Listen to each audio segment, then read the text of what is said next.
예레미야 31장 31절에서 34절까지의 말씀을 봉독해 올리겠습니다. 여호와의 말씀이니라. 보라, 날이 이르리니 내가 이스라엘 집과 유다 집에 새 언약을 맺으리라. 이 언약은 내가 그들의 조상들을 손잡고 애굽 땅에서 인도하여 내던 날에 맺은 것과 같지 아니할 것은 내가 그들의 남편이 되었었어도 그들이 내 언약을 깨뜨렸음이라. 여호와의 말씀이니라. 그러나 그날 후에 내가 이스라엘 집과 맺을 언약은 이러하니 곧 내가 나의 법을 그들의 속에 두며 그들의 마음에 기록하여 나는 그들의 하나님이 되고 그들은 내 백성이 될 것이라. 여호와의 말씀이니라. 그들이 다시는 각기 이웃과 형제를 가르쳐 이르기를 너희는 여호와를 알라 하지 아니하리니 이는 작은 자로부터 큰 자까지 다 나를 알기 때문이라. 내가 그들의 악행을 사하고 다시는 그 죄를 기억하지 아니하리라. 여호와의 말씀이니라. 아멘. 성경은 어떤 책인가 하는 그런 주제로 잡아보았습니다. 성경을 우리는 하나님의 말씀이라 그렇게 말합니다.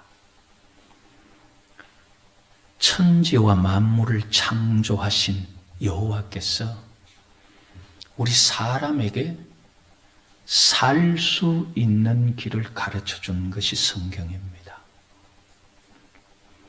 원래 사람이 지음을 받을 때는 신의 형상, 신의 모양으로 지음 받았지만은 범죄하고 나서 죽을 수밖에 없는 인생들에게 여호와께서 다시 살 수 있는 길, 그걸 일러준 것이 성경이라는 것입니다. 성경이라는 책을 성경이라는 한 상자로 비유해 보면은 성경이라는 그 상자 위에 쓰여진 글이 하나님의 말씀이라는 그런 상자가 있는 거예요. 그 성경이라는 상자 뚜껑을 열어보면은 그 속에 보따리 2개가 나와요. 2개의 보따리가 나오는데 그 보따리가 약속이라는 그런 보따리예요. 하나의 보따리에는 옛날 약속이라는 그런 보따리가 하나 있고 또 한 보따리에 보면은 새로운 약속이라는 그런 약속이 보따리가 하나 있어요. 그러니까 성경을 한마디로 말하면은 성경은 약속 상자라는 거예요. 성경은 다른 거 없어요. 옛 언약과 새 언약 빼버리고 나면 성경에 다른 거 없어요. 언약이라는 말을 우리가 조금 더 그나마 우리가 좀 가까이 다가갈 수 있기 위해서는 계약이라는 그런 말로 우리가 한번 살펴보려고 해요. 그러니까 이제 이거를 언약이라는 걸 계약으로 바꾸면은 계약서가 2개가 있는 거예요. 계약서가 들어있는 상자가 성경이라는 큰 상자 안에 작은 상자가 2개 들어있는데 그 상자에 하나는 옛 계약서, 하나는 새 계약서. 그래서 옛 계약서라는 것을 한번 상자를 보니까 상자 위에 간단하게 그 제목 하나로 알 수 있는 게 뭐냐면 살리는 계약, 그런 식이에요. 하나님께서 성경을 통해서 계약을 맺는 것은 사람을 살리려고 한 거예요. 옛 계약이든 새 계약이든 살리고자 하는 것이지 죽이려고 하는 게 아니에요. 옛 계약서 대상이 누구로 적혀 있느냐 하면은 사람과 사람이 맺는 계약이 아니라 신과 사람이 맺는 계약이에요. 그 신이 어떤 신이냐 하면은 나는 여호와라 한 그분이 여호와라는 이름으로서 사람들에게 제안한 계약서예요. 그래서 이 옛 계약서의 대상은 여호와 하나님이라는 분과 이 이스라엘 백성들 사이에 계약을 맺는 거예요. 그 계약을 맺는데 하나님께서 지켜야 하는 계약 조항이 있고 사람이 지켜야 하는 계약 조항이 있는데 사람이 지켜야 할 계약 조항이 출애굽기 20장 1절에서 23장 19절까지 나와 있습니다. 그 계약서에 나타나 있는 내용이 뭐냐면은 너들 나하고 계약 맺으려고 하면은 이렇게 해야 되는데 여호와께서 나 외에 다른 신을 네가 섬기든지 네 마음에 두면은 계약 맺을 수 없다. 그게 첫 번째고 그 다음에는 내가 너희들에게 말하는 신의 산에서 말하는 중에 너희들이 내가 어떻게 생기냐 못 받지 않느냐. 우상 만들면 나하고 언약 맺을 자격 없다. 그 다음에 세 번째로는 너희의 신이라 말하는 여호와. 여호와의 이름을 욕되게 하지 마라. 망령되게 대적하지 마라 그 말이에요. 그 다음에는 일주일을 단위로 해서 보면은 너희들에게 주어진 날이 7일인데 엿새는 너희들 마음대로 하지만은 하루는 내게 보내라. 그 하루는 내게 와서 예배하면서 거룩하게 지내라. 요게 사람들에게 언약을 맺으면서 자신을 위해서 나를 위해서 요건 네 가지 해주라 하고 제시한 계약사항이에요. 그 다음부터는 여호와 자신을 위해서가 아니라 내 부모를 공경하라, 살인하지 마라, 가늠. 이제 그 후에 나타나는 23장 19절까지 전체를 종합해서 간단하게 요약하면 어떤 말이냐면 내 부모를 잘 공경해라. 그리고 사람을 아끼고 사랑해라. 거짓말하지 말고 서로 해치려고 하지 마라. 사람들이 살아가면서 사람들끼리 서로 사랑하고 아끼고 사람들이 살아가는데 너무 무정하게 살지 말고 도덕을 지키면서 남을 배려하면서 살아라. 그런 것을 일러준 거예요. 그리고 잘못했으면 응당히 그 대가를 받아야 된다. 그런데 부자라고 봐주고 또 가난한 자라고 봐주고 그러지 말고 잘못에 대한 벌은 공정하게 해라. 그래서 법을 집행하는 데는 반드시 공정함을 지켜야 된다. 그게 여호와께서 이스라엘 백성들에게 너 나하고 계약 맺으려고 하면 너 요거 해야 되는데 그러면서 내가 너희들에게 해줄 거는 이제 이런 거다. 그러면서 출애굽기 23장 20절부터 31절까지 신이 사람에게 해야 할 계약사항이 나옵니다. 그게 뭐냐 하면은 너희들이 지금 가나안 땅, 그 약속의 땅 종으로 있다가 자유민으로서 이제 나라 찾아가는데 너희들이 가는 길에서 내가 너희들 보호해 주겠다. 내가 너를 보호해 주고 그 다음에 많은 원수들이 지금 그 땅 너희들이 찾아서 들어가려고 하는 원수들이 있고 전부가 다 네 원수일 텐데 내가 네 원수에게 원수가 되고 네 대적에게 내가 대적되어 줄게. 바꾸어 말하면 내가 네 편 되어 줄게죠. 그런데 왜 네 편 되어 줄게라고 말하지 않느냐 하면은 우리가 여호와 편 되어야지 여호와께서 우리 편 될 수가 없어요. 내가 주체가 되어서 여호와께서 내 편이라 그러면은 여호와는 무조건 내가 원하는 대로 해주셔야 되거든요. 그래서 여호와께서 내 편이 될 수는 없어요. 우리가 여호와 편이 되어야 돼요.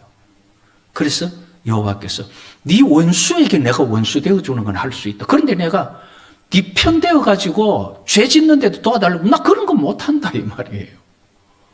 우리 사람들은요, 오늘날 예수 믿는 사람들이 자꾸 하나님 내 편 만들려고 해요. 그러면 안 돼요. 하나님이 내 편이 아니라 내가 하나님 편 돼야 돼요. 그래서 네 원수에게 원수가 되고 네 대적에게 대적되어 줄게. 그 다음에 하신 말씀이 내가 행하는 모든 길에서 내 양식과 물의 복을 줄게. 충분히 먹을 수 있게 해주고 마실 수 있게 해줄게.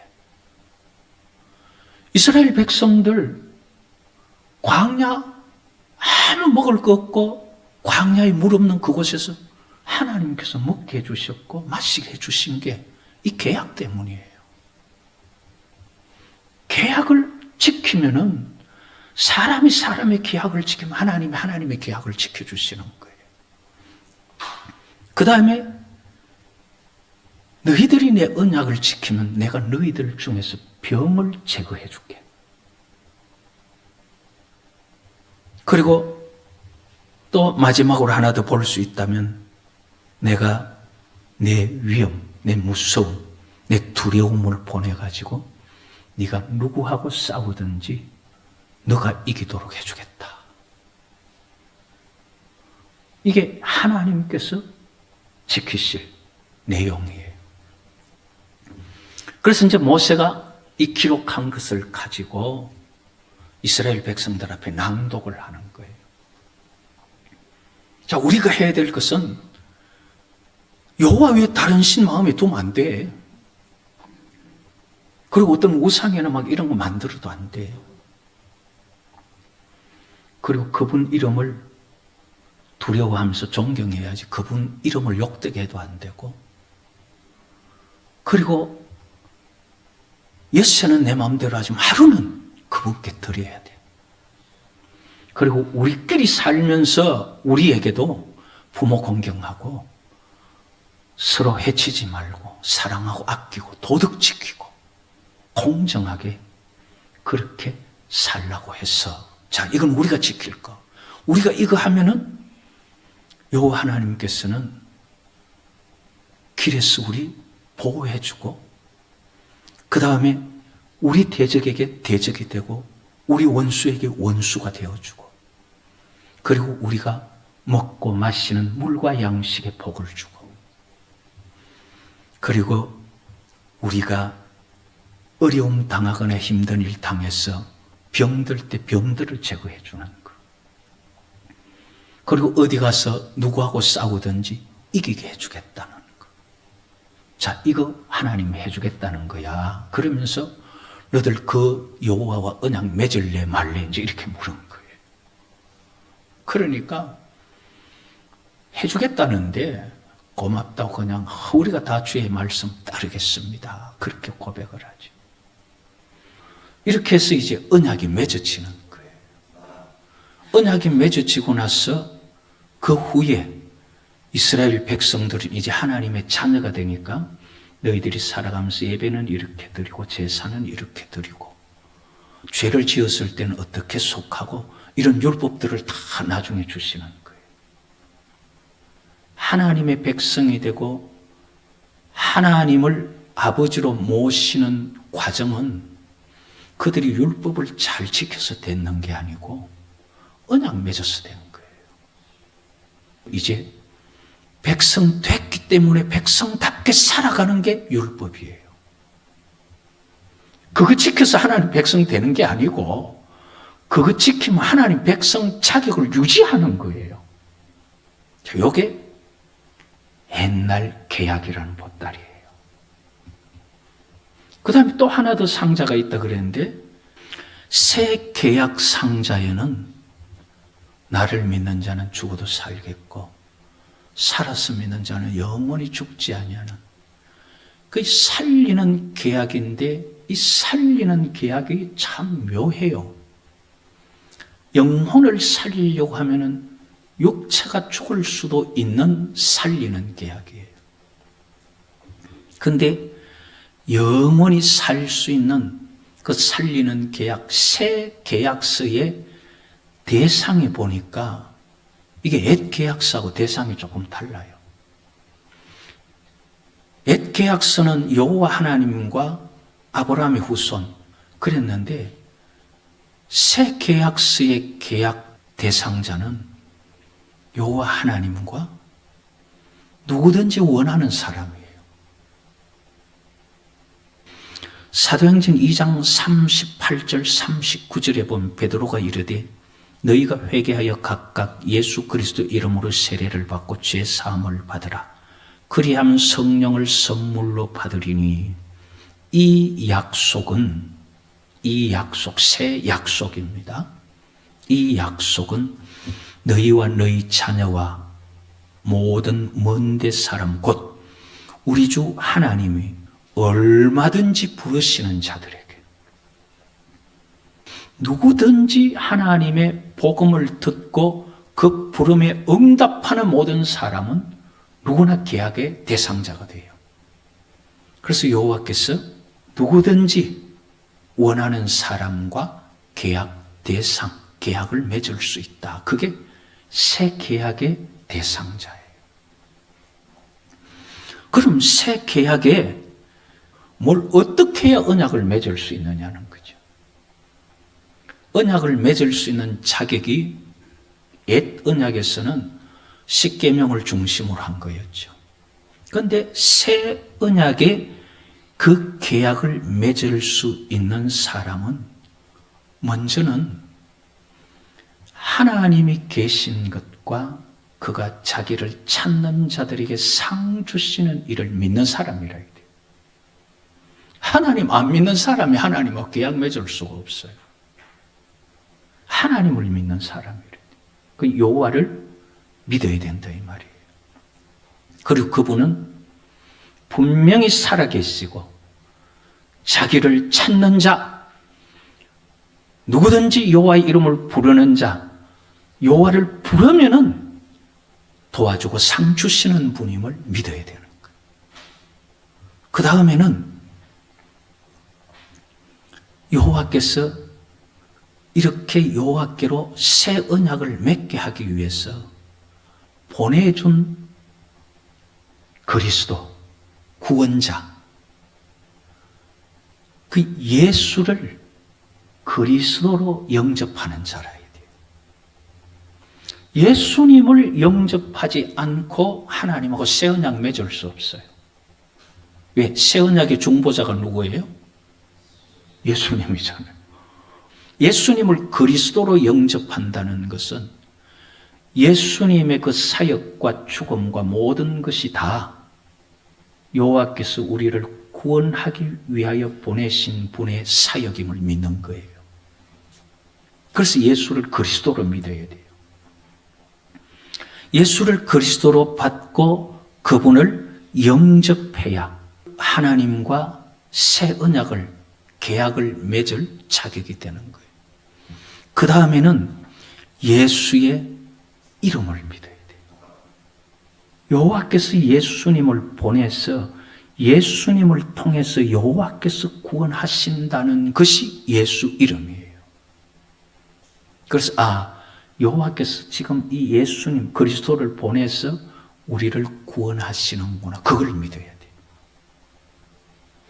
이렇게 믿고 따르겠습니다 할 때에 이제 계약 맺을 수 있는 자격이 주어지는 거예요. 그렇게 해서 예수 그리스도를 중심으로 해서 하나님과 계약을 맺을 때에 그때 우리가 하나님 자녀 되는 거예요. 성경 아무리 찾아봐도요, 사람이 하나님 자녀 되는 방법은 계약 방법 외에 없어요. 영접하는 자, 그 이름을 믿는 자들에게 하나님의 자녀가 되는 권세를 주시다. 그게 뭐냐면 계약의 과정이에요. 계약의 과정. 예수님은 여호와께서 보내신 이 새 언약의 중보자고 새 언약을 위한 희생 제물이고 그리스도의 사역을 감당하는 그것을 믿음으로 받아들일 때 계약이 되는 그 과정을 이야기하는 게 영접하는 자, 그 이름 믿는 자 그 말이에요. 그래서 우리가 하나님의 자녀가 되려고 하면은 방법은 하나뿐이에요. 하나님과 우리 사이에 계약을 맺는 거. 그 우리에게 해당하는 계약 대상은 옛 계약이에요, 새 계약이에요? 우리가 맺을 수 있는 계약은 새 계약이에요, 새 계약. 원하는 누구나. 그런데 이 새 계약은 옛 계약하고 완전히 동떨어진 다른 게 아니라 옛 계약을 보완하는 거. 그래서 예수님 율법과 선지자를 폐하러 온 게 아니라 그 완성하러 왔다 그랬거든요. 그걸 보완하는 거. 그래서 우리가 하나님 자녀 되는 길은 성경 말씀에 따라 하나님과 계약 맺는 것밖에 없어요. 그렇게 우리가 하나님을 믿고 예수님을 그리스도로 받아들이고 예수 이름을 믿고 우리가 이렇게 하면은 하나님은 우리에게 뭐 해주시느냐? 내가 네 아버지 되겠다는 거예요. 아빠, 아버지라 부를 수 있도록 아들의 영을 부어주겠다는 거예요. 내가 뭐 잘해서, 내가 부자라서, 내가 뭘 열심히 해서 그렇게 해서 하나님 자녀들, 그거 아니에요. 하나님 그 계약 내가 지키겠습니다. 그래서 하나님하고 그 계약 조항을 가지고 나 하나님 자녀 되겠습니다. 나 예수 이름 믿고 예수님 영접하고 나 여호와를 아버지로 모셔 살겠습니다. 그래서 고백하고 세례를 받음으로 하나님과 우리는 계약을 맺었기 때문에 그 계약 내가 지키면 하나님 반드시 지켜준다는 거. 그거 믿는 게 믿음이다 이 말이에요. 그래서 도대체 그 계약이 뭐길래 그게 지켜지냐 하는 거는 우리가 다음에 계약 맺는 과정을 보면은 그게 다 나와 있어요. 그건 우리가 다음에 계약 맺는 과정에서 보도록 하고 우리가 여호와 하나님 살아계신 것과 자기를 찾는 자 누구든지 여호와의 이름을 부르면은 구원하시는 것 그거 먼저 믿어야 돼요. 그 다음에 우리를 사랑하셔서 하나님이 세상을 이처럼 사랑하사 독생자를 주셨다. 요한복음 3장 16절 말씀처럼 우리를 사랑하셔서 우리를 구원하려고 예수를 그리스도로 내가 죽을 걸 대신 죽게 하는 희생제물로 보낸 것을 우리는 예수가 그리스도이심을 받아들여야 돼요. 그리고 그 예수 그리스도의 모든 대속과 죽음과 희생을 통해서 여호와께서 우리를 구원한다는 거 예수 이름을 믿어야 돼요. 그럴 때에 우리는 하나님과 언약 맺을 자격이 되고 그리고 우리는 그걸 가지고 세례 받았잖아요. 그러면 하나님과 계약 맺은 거예요. 아이고 나는 그거 아무것도 모르고 했는데 그러면 지금이라도 그런 마음 가지면 되는 거예요. 그러면 우리는 계약상 하나님의 자녀가 된 거예요. 새 언약 맺은 자에게 준 법이 뭐예요? 새 계명이에요. 옛 계명은 옛 언약 맺은 자에게 준 거고 새 언약 맺은 자에게 새 계명을 주노니 너희가 서로 사랑해라. 그래서 어떤 율법사가 물었죠. 선생님 어느 계명이 제일 큽니까? 신명기 6장 5절 말씀을 예를 들면서 마음을 다하고 성품을 다하여 여호와 하나님 사랑해라. 이게 첫 번째고 두 번째 뭡니까? 십계명 그대로잖아요. 내 이웃을 내 몸과 같이 사랑해라. 십계명 축소한 것과 똑같죠. 그걸 예수님께서 새 언약 맺은 자에게 새 계명을 주노니 내가 너희를 사랑하지 너희 서로 사랑해라. 그걸 가지고 예수님 다시 심판하러 오실 때에 기준이 뭐가 됩니까? 새 계명이 기준이 돼요.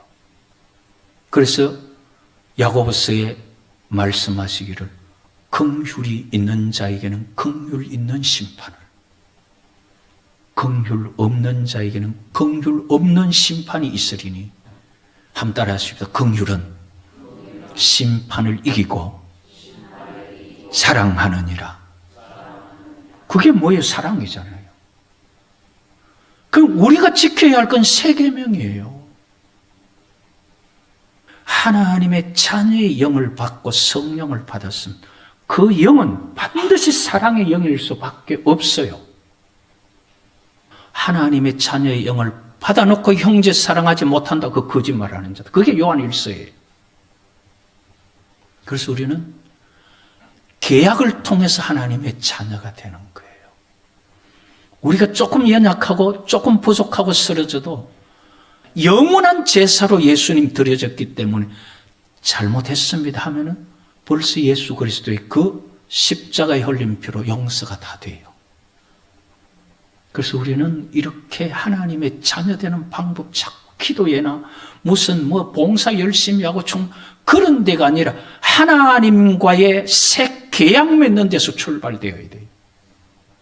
그렇게 하나님의 자녀가 되어서 하나님의 자녀의 신분으로 남은 생애를 살아가면서 주님과 동행하는 복이 있기를 여호와의 이름으로 축복합니다.